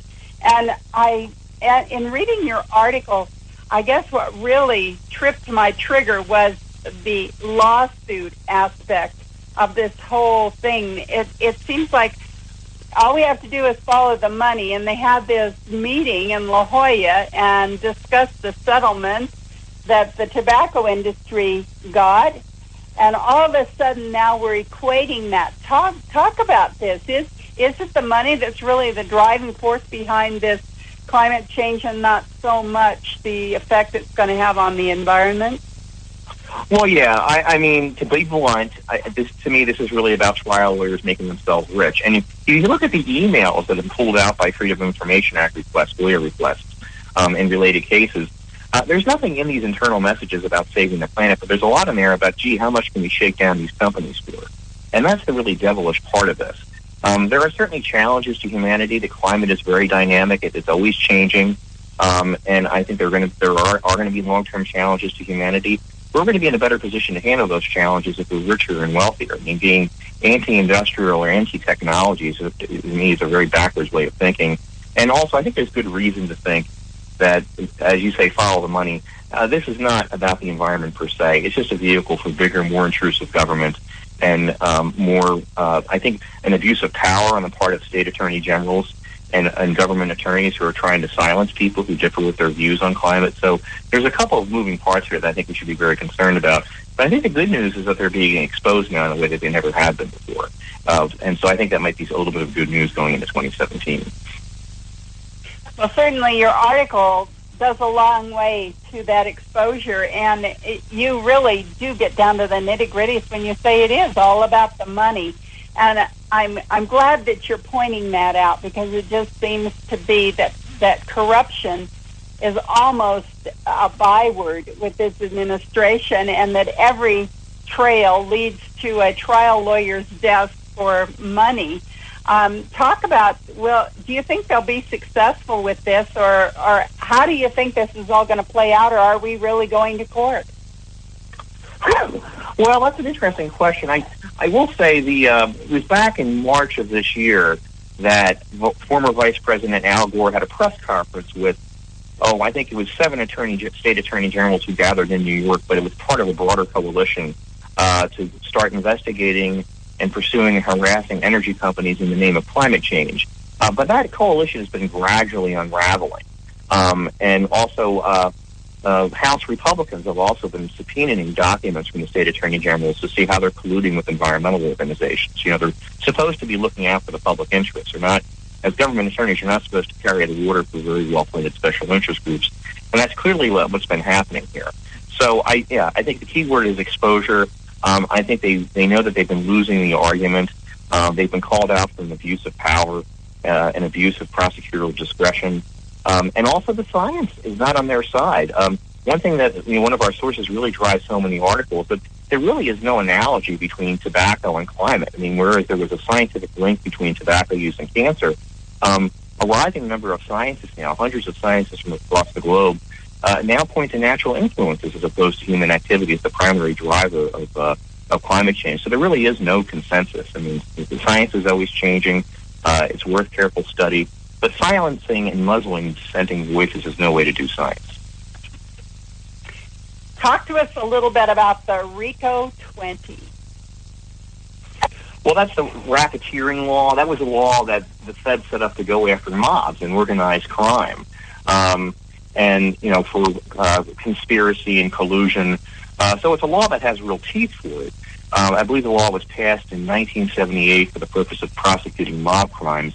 And the idea that you would now take that law and start going after scientists, organizations, and free market energy companies because they don't support the government's position on climate change and they don't support the Obama administration's regulatory agenda. I mean, to me, that's just a raw, naked assault on the First Amendment and free speech. Well, and it has to do with these 20 academics. It's interesting that a third of them come from George Mason University, which isn't it in Washington, D.C.? And talk to us about these academics. What's in it for them? Are they going to benefit from the money that's going to flow from? Oh, yeah. No, I mean, it's another follow of money. This? Think about this. You're talking about George Mason is a public university. There's a group, we call them the RICO 20. It's a group of 20 academics from across the country who sent a letter to President Obama and his Attorney General asking them to prosecute climate skeptics. And if you think about it, we're paying their salary. If you're a Virginia resident, you're paying the salary of George Mason. If you're in Washington State, you have your public universities. So we're all basically spending part of our day paying the salaries of academics who are going to go out and push policies that are going to raise our energy prices. I mean, that's what you call a lose-lose scenario. Yeah, it really is, and I think it's the most irritating and aggravating of all things when we have to fight our own government over things that, less than 20% of the population even buy into. It seems like it's a crazy world that we're living in. Do you see this flipping in any way? Are they going to just continue to pursue this, or are we going to have a new day? Is Trump really going to make a difference here? Do you think it's going to go on business as usual? No, I think there's reason to be encouraged by some of his appointments. If you hear, the critics of the Trump administration, they'll say, hey, wait a minute, he's putting people in charge of agencies that have been battling these agencies. And I say exactly right. The Oklahoma Attorney General, who's been nominated as the new EPA chief, was the one representing his constituents against EPA overreach and abusive regulatory policy. So I think the fact that you have people, from outside of Washington, D.C., who are now being put in positions of authority, I think is cause for encouragement. But I think rolling back these regulations is a very achievable goal. And I think that could be one of the big stories coming out of 2017, to sort of get the regulatory administrative state back inside of the box, and to get their boot off the neck of average people who depend on fossil fuels for a living in many areas. I mean, you've basically ruined and shut down lives in the coal industry across the country, which to me is gets into I think some pretty serious moral questions. I know many of us feel that these agencies really have no constitutional right to exist at the federal level, such as the EPA. And isn't the EPA one of the main problems that we have? Do you have someone that you would like to recommend to President Trump as the person that might take over the EPA, or do you have a recommendation on how you think the EPA should be administrated going forward? Let's talk just a little bit there. Yeah, well, actually, I think that he's made good selections so far. I think his nominee for EPA, Mr. Pruitt, the Oklahoma Attorney General, is an excellent choice. I think the concern is, and I don't have a perfect answer to this, but you do have career bureaucrats inside of these agencies who are certainly who do not have to stand before the voters and who have not been accountable to Congress. And that's going to be an interesting battle to see how this new team can square off against sort of these entrenched, career bureaucrats who have been pushing these regulations. So that's the real battle to watch. But I do think, as to the Trump administration, there is a real chance that we can have regulatory reform that will make a real difference in people's lives. So I do see that as an achievable goal. The irony here is that the EPA was actually put in by a Republican president, Richard Nixon, back in the 70s. So it is an agency that I think can be brought to heel. What I'd like to see happen is more devolution outside of Washington, D.C., back to the states, where the local versions of an EPA are much more reasonable and much more balanced in their approach to regulation. So if we can pull back the regulations now, then yes, I think we have a chance of getting the EPA back inside of a constitutional box. Thank you so much for that. Kevin, tell us how we can follow you there at the Daily Signal and just watch for more articles and even read this one that you've done. I'm on Twitter at Kevin Mooney DC, and you could read me on the Daily Signal. That's where I'm doing most of my work, and I write it for a few other publications as well. So I'm pretty easy to find online. Just go to the Daily Signal, look under my name, and you'll see all the latest reports there. And I have another report coming out next week about since I'm from New Jersey, about the Battle of Princeton, since it's the 240th anniversary. So kind of a change of topic, but I think that will be interesting. Thank you so much, Kevin Mooney, for being our guest here on Conservative Commando's radio show. We really appreciate the time that you spent with us today.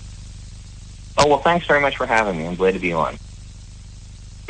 Thank you. And we're coming to you live from the Conservative Commandos Radio Network studios, WNJC 1360, our flagship station in Philadelphia, and around the world on the Internet with American Patriots Broadcasting, TalkStream Live, SHR Media, K98 Talk, iHeartRadio, and AM/FM 24/7.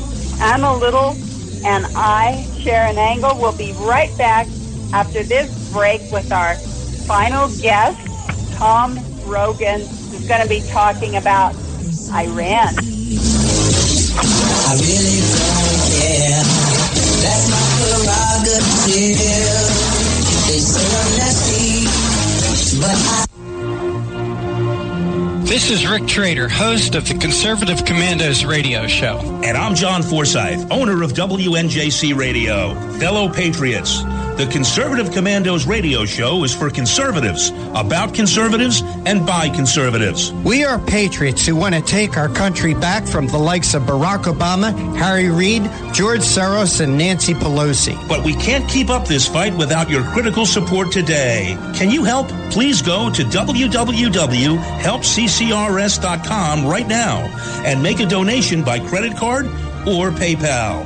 That's www.helpccrs.com. Our goal is to expose the liberal agenda and distortions. We are fighting to spread the truth about political issues, political leaders, and conservative issues and values.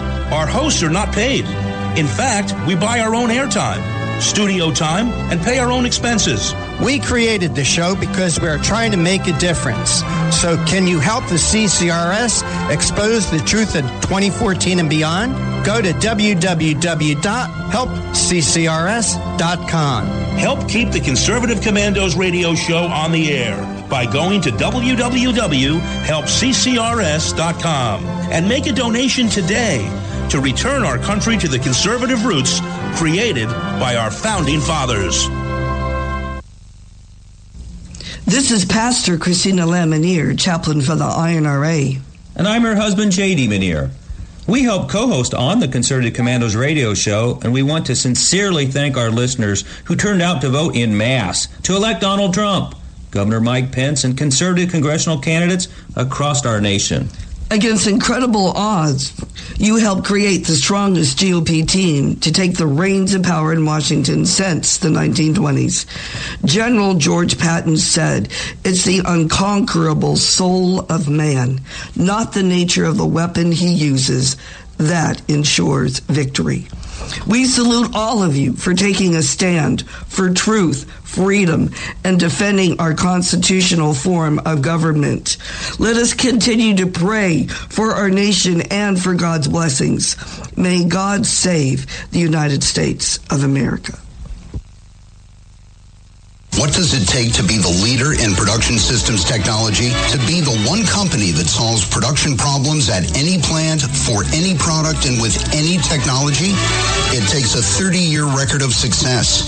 It takes total mastery of complex technologies with a history of delivering success every time, without fail. Only one company can claim that high ground in manufacturing line optimization, data automation, and systems integration, and that's Philadelphia Control Systems. In factories worldwide, Philadelphia Control Systems programs, software, and engineering solutions deliver optimal performance and output flow with a record that can't be matched. Any plant, any product, any technology.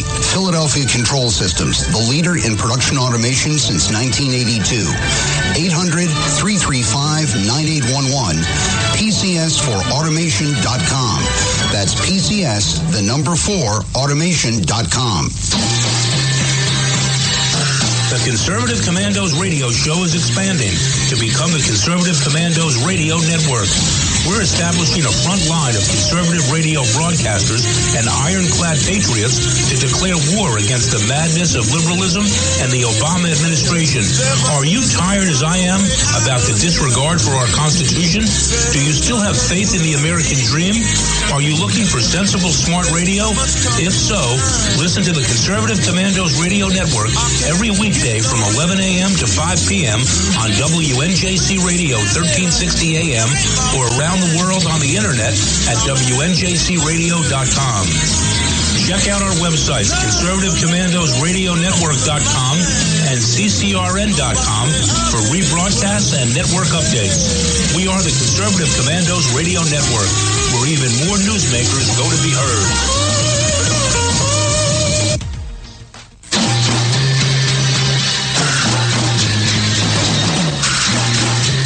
From the East Coast to the West Coast and around the world on the internet. We're coming to you live from the CCRS studios.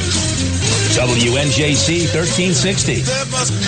This is the Conservative Commandos radio show with your host, Rick Trader. The Conservative Commandos radio show, where the newsmakers go to be heard. Businessman there, drink my wine. You can call the Conservative Commandos radio show at 856-227-1360. Your opinion counts at 856-227-1360. This is Congressman Alan West, and you're listening to the Conservative Commando radio show.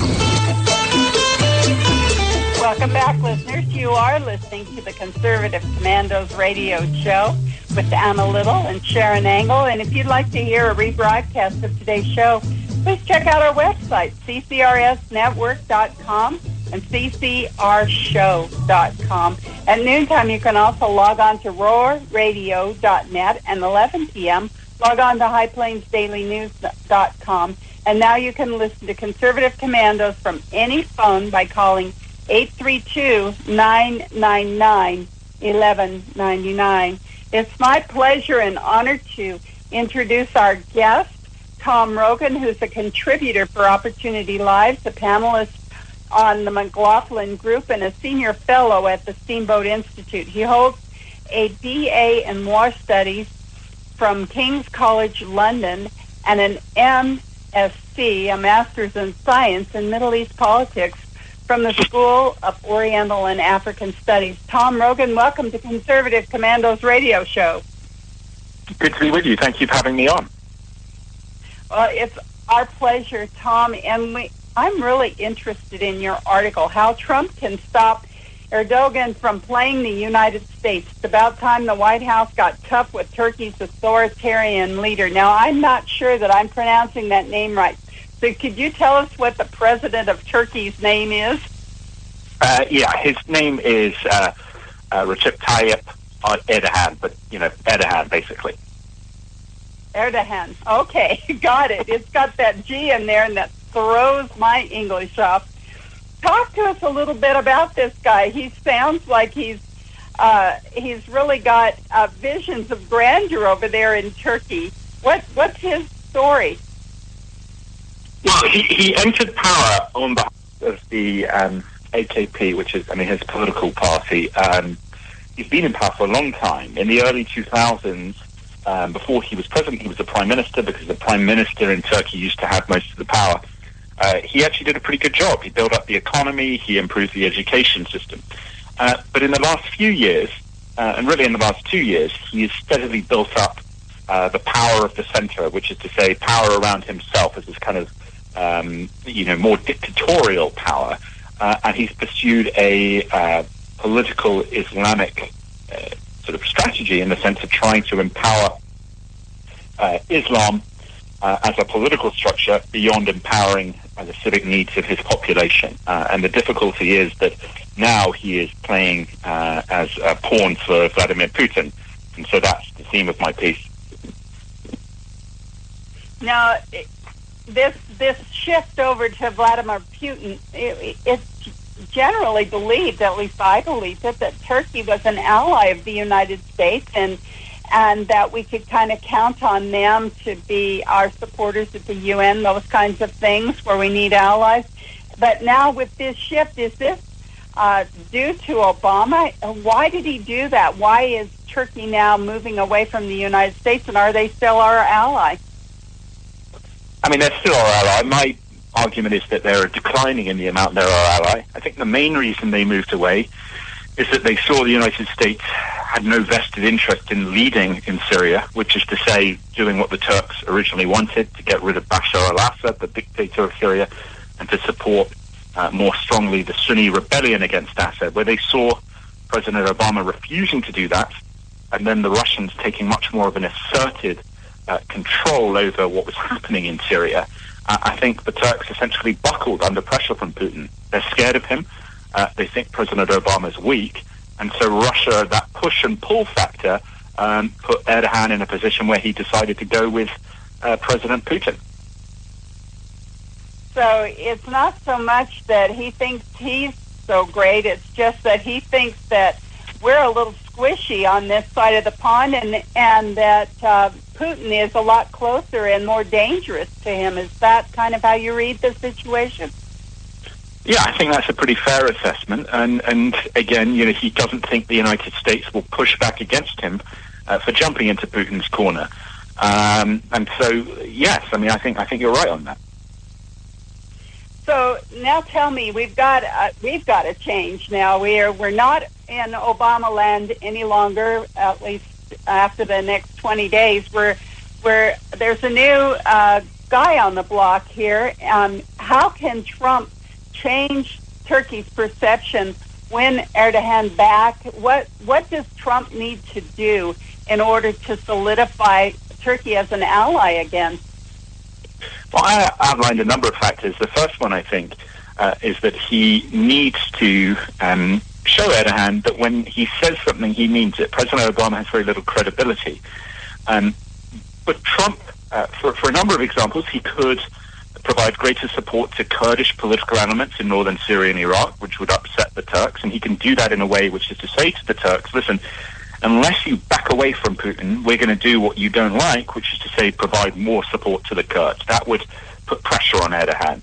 He could also use his stronger relationships with the Sunni Arab monarchies, which is states like Saudi Arabia, and he's going to have strong relations with them because he's going to crack down on the Iran deal, which those Sunni monarchies hate because it's Iranian Shia empowerment.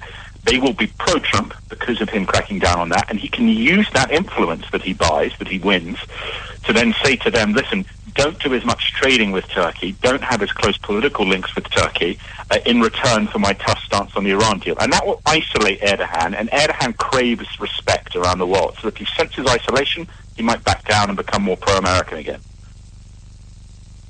Now, you mentioned backing away from Kurdish support would somehow help this situation, but do we really want to? Is that good policy I thought the Kurds were really the only ones that are fighting ISIS over there. Well, no, I'm actually saying that we would double down on Kurdish support. We would increase that Kurdish support, because at the moment we're limiting our support to the Kurds because if we put more support there, it will upset the Turkish government, because the Turkish government has a very difficult relationship with the various Kurdish groups in northern Iraq and Syria. So I'm saying Trump should say, listen, to Erdogan, President of Turkey, unless you start supporting the United States more, we're going to give the Kurds more arms, more equipment, and more support in terms of pushing for territorial sovereignty on Turkey's borders. And that will be met with great alarm in Turkey and might cause a amelioration of the Turkish concern as we find it at the moment with their relationship evolving with Russia.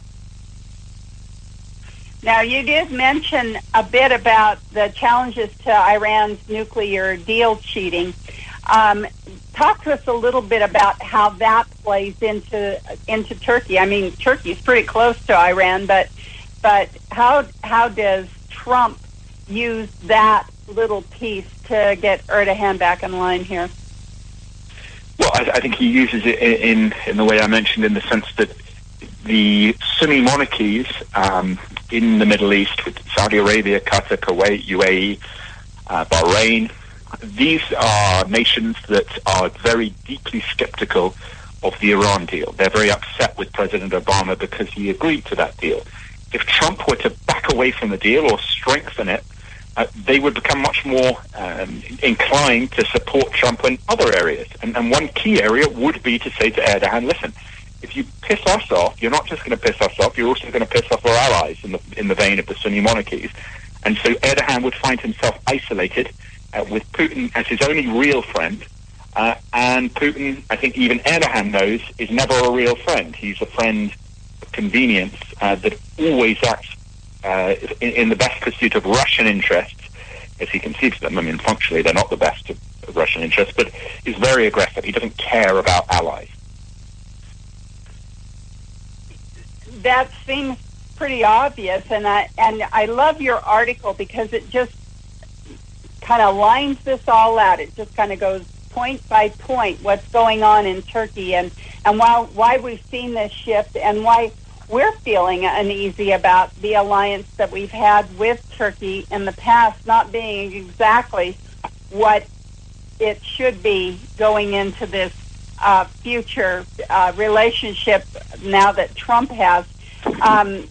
Do you feel, just watching like we all are, what Trump's doing? Is he making noises that right now would encourage Erdogan to rethink his policies, or has Trump not been strong enough vocally to really cause that shift yet? I don't think Trump really knows what he's doing yet in foreign policy. I think he's playing it by ear. I think he's kind of disinterested in it, quite frankly. But we will see. I mean, there are opportunities for him to grasp. He has some good people around him. Jim Mattis at Defense, K.T. McFarland, Deputy National Security Advisor, as two examples.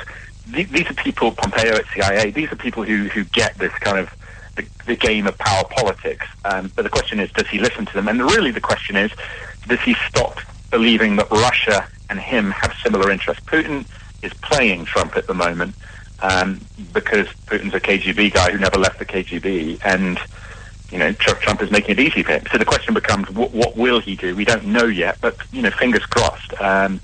It's kind of hard to be worse on foreign policy than President Obama, though, so at least we can be optimistic.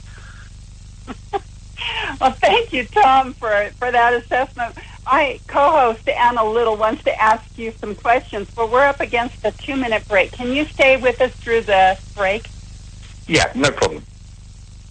Thank you so much, Tom Rogan. We've been speaking to Tom about how Trump can stop Erdogan of Turkey from playing the United States. And we're coming to you live from the Conservative Commandos Radio Network Studios, WNJC 1360, our flagship station in Philadelphia, and around the world on the Internet with American Patriots Broadcasting, TalkStream Live, SHR Media, K98 Talk, iHeartRadio, and AM FM 24/7. We'll be right back after this short break with Sharon Engel, Anna Little, and our special guest, Tom Rogan. They say I'm crazy. I really don't care. That's my prerogative. They say I'm nasty, but I...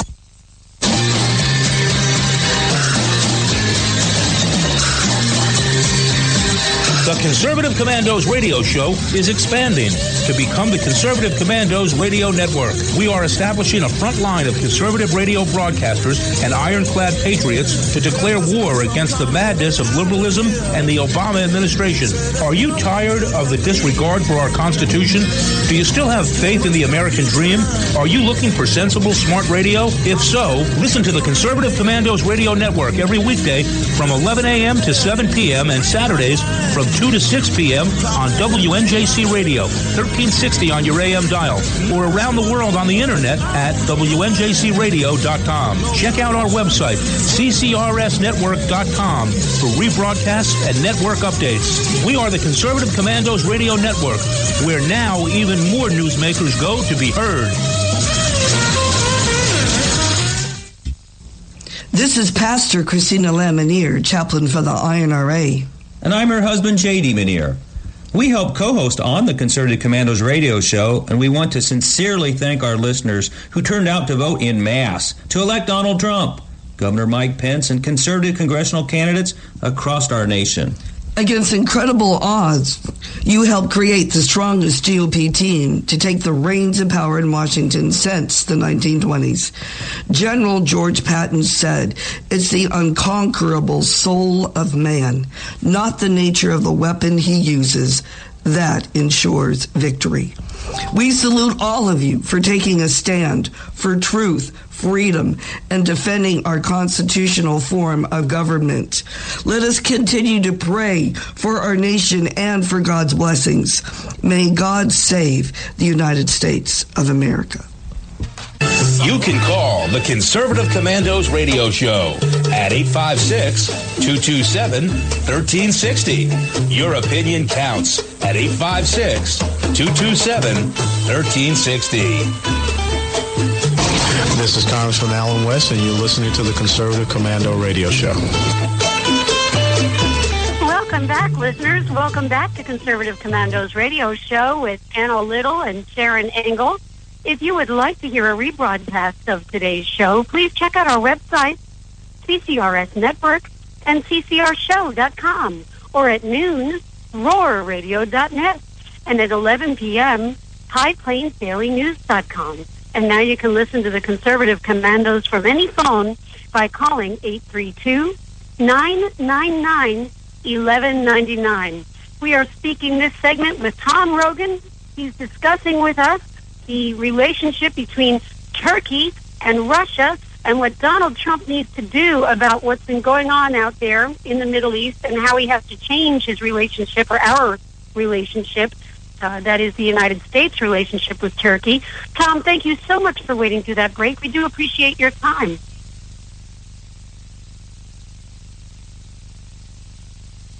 Hello?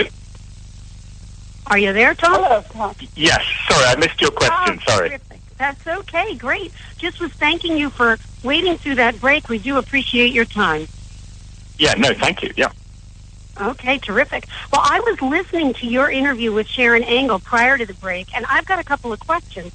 Of course, I'm Anna Little, the co-host on the show, and, you know, I'm very focused on what you've been saying about the dynamics there with Assad and Syria.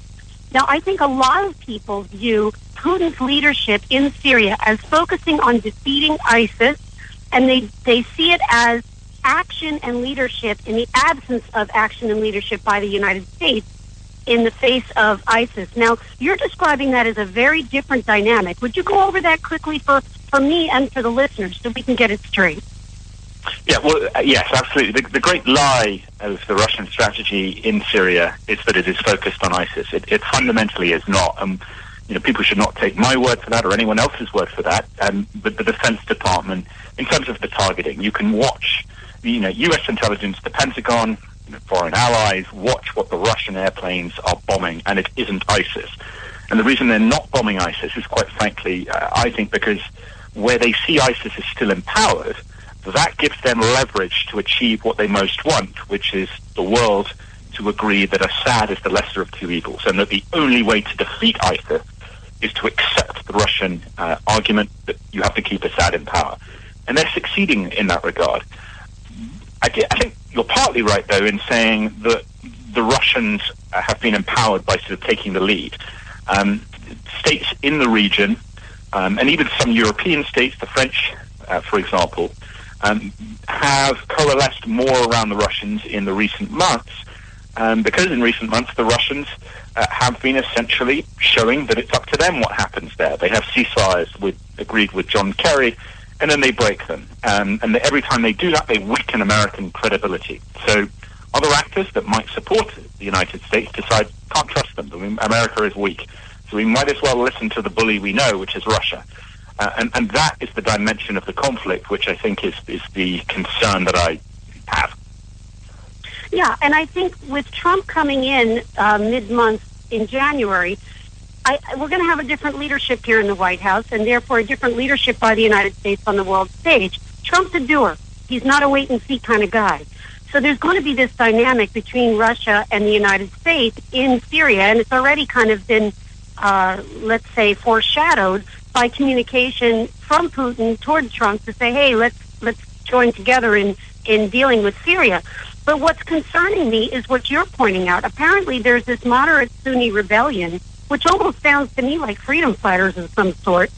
They seem to be anti-ISIS also, but they are also anti-Assad, and yet Russia is pro-Assad. And you seem to think that if Assad wins over these moderate Sunni rebellion folks, that we might be in worse shape than we are today. And maybe I'm oversimplifying. Tell us about that aspect. No, I think you say that very effectively. The problem is you're dealing in a world of bad situations. And I think a lot of people are very skeptical of the Middle East. They hear someone saying, okay, we should do a bit more, we have to be skeptical. Putin's appeal is that he seems to offer the easy example, right? America should just join with him and destroy ISIS.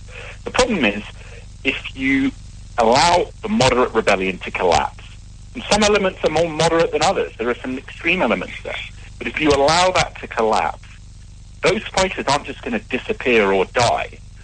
They're going to join other groups which are still fighting. And ISIS and another group, Jabhat Fatah al-Sham, which is an al-Qaeda syndicate, are the other two major groups. So if Assad wins, ISIS also wins, because the recruits go to him, the resources go to him, the support from the Sunni monarchies, for example, Saudi Arabia, very oil-rich, goes to those groups, ISIS, al-Qaeda. They've done it before, they'll do it again. And if we're concerned in the West about people returning to the West who are ISIS terrorists, about the ideology that threatens our public events, and then, Assad's victory is the best way to ensure that that threat will continue to grow.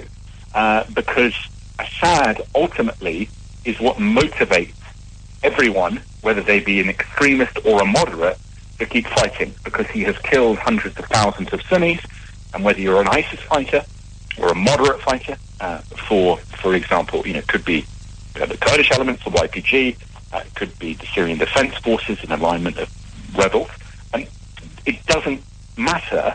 It simply matters that Assad is still in that position of power. So, unless you deal with that, you're not dealing with the issue. Well, so now Putin obviously sees Trump as very different than Obama, and he's anticipating Trump coming into office, communicating with him, mentioning Syria. Trump, if I'm looking at Trump and Putin together, my money's on Trump. I mean, the man, if he's well educated on a topic, can certainly provide very strong leadership. And Putin obviously doesn't come from the same economic strength that the United States of America does. So is it possible, I guess is my question, that with Trump's leadership and Putin already respecting that he's going to have to deal with Trump, can we turn this in a direction that does actually address terrorism and ISIS on the world stage? And would we be able to, therefore, as Russia and the United States working together against terrorism, somehow stabilize the Middle East and perhaps deal with these burnings and beheadings that infuriate me. I mean, here we are, a civilized globe, and we can't seem to eradicate that for whatever reason. But do you think Trump's leadership could do the trick? It can, to some degree. And the question is, does he listen to his intelligence briefers? Does he listen to people around him who are showing, look, the Russians are trying to play you? And does he do, for example, what he did, I think, very correctly about a week ago when the Russians said they were going to improve their nuclear forces? He tweeted out, we're going to do the same. That was good. A lot of liberals said that was bad. They were wrong. It was good, because you've got to challenge the Russians eyeball to eyeball. They'd respect pure power. That is what, tear down this wall, Truman. This is what they value, is pure power politics. And Trump functionally could be very good at that. And his erratic behavior in some sense could be good because it would throw the Russians off balance. But the way to deal with these issues ultimately is to accept that the Russians will have influence. I think only the most hawkish people would say you push the Russians out. I think that's too risky. I don't think you can push them off the world. But if you put more pressure on them, for example in Syria, you can, by providing more support to rebels who are fighting Assad, you can say to the Russians, hey, here's a deal. You can keep your bases on the western coast of Syria. You can have a say in the future government, but Assad has to go, and the Sunni population has to have empowerment. And if the Russians were pushed, I think that's a deal that they would, that they wouldn't like it, but they would cut it. And Trump could cut that. The question is, does he do that, or does he simply say, Putin likes me, so I like him, and I'm going to keep sucking up to him? Well, I think we better get to talking to Trump. Now, Tom Rogan, our time is gone. So quickly tell our listeners where they can follow you and stay on top of this issue and other issues that you're working on. Yeah, thank you very much. My homepage is www.tomroganthinks.com, and then my, I tweet at Tom R Tweets, and all my links are at both of those. Right for National Review and Opportunity Lives on domestic policy. But thank you for having me on.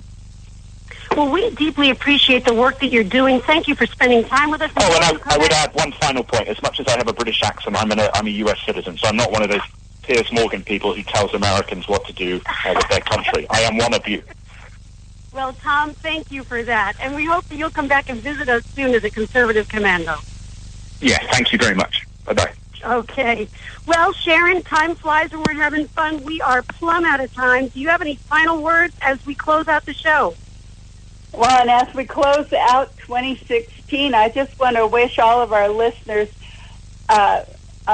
most prosperous 2017, and that God will bless them richly. Ditto from me. And with that, as our producer says, we got to run, we got to go. Take care, God bless, and we'll see you next year on the radio.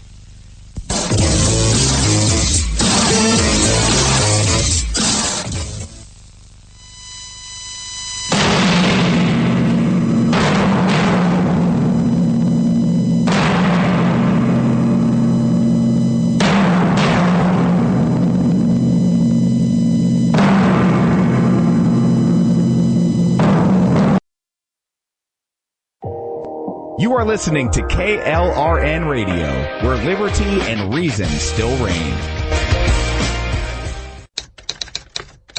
All writers are prone to becoming so attached to our characters and stories that we struggle to see why a passage may not be working. It takes another